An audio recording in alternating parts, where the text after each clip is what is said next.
and fresh today. Eat while hot or take away.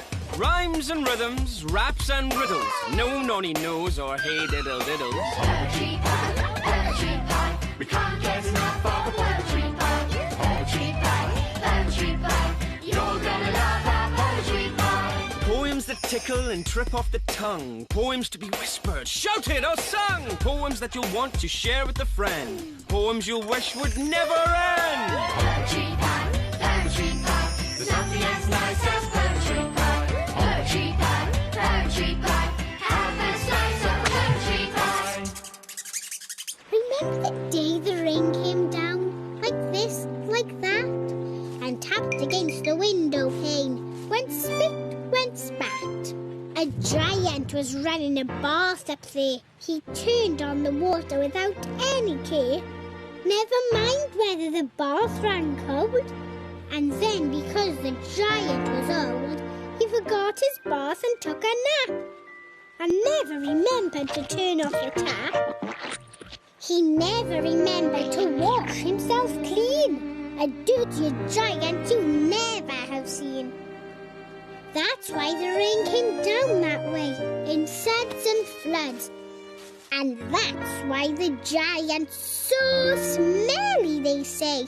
Because.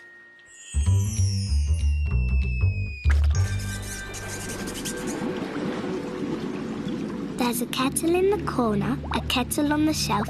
There's an old kind of kettle on the cooker by itself. There's a kettle with a whistle. There are lots with plugs. There's a kettle that is mother to a matching pair of mugs. There's a kettle that is yellow, a kettle that is green. There's a kettle that is metal and the shiniest I've seen. There are kettles in the kitchen where kettles ought to be.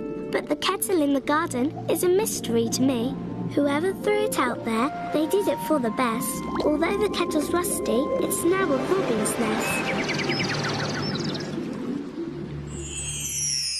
The flip-flop tells a lot of fibs. The flap-flip tells them too.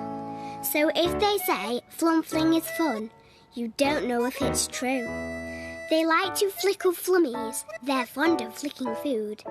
The fiendish little flibbleflobs are very, very rude.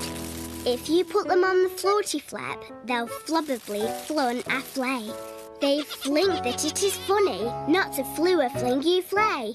The flip-flop fights the flap-flip. The flap-flip fights him back, which gets them into flubble. Now where's the sense in that?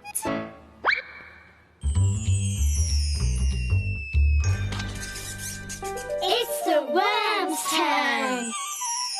Apple core and chocolate wrappers. Banana skin, socks with holes. Cheesy crisp bags, mouldy pears. Sweetie wrapper, orange peel. Leftover beans, biscuit packets. Worn out shoes with dirty soles. Chocolate wrapper, mouldy greens. Empty bottles. Stinky paper. Yuck. Stinky cans of smelly beans. Ugh.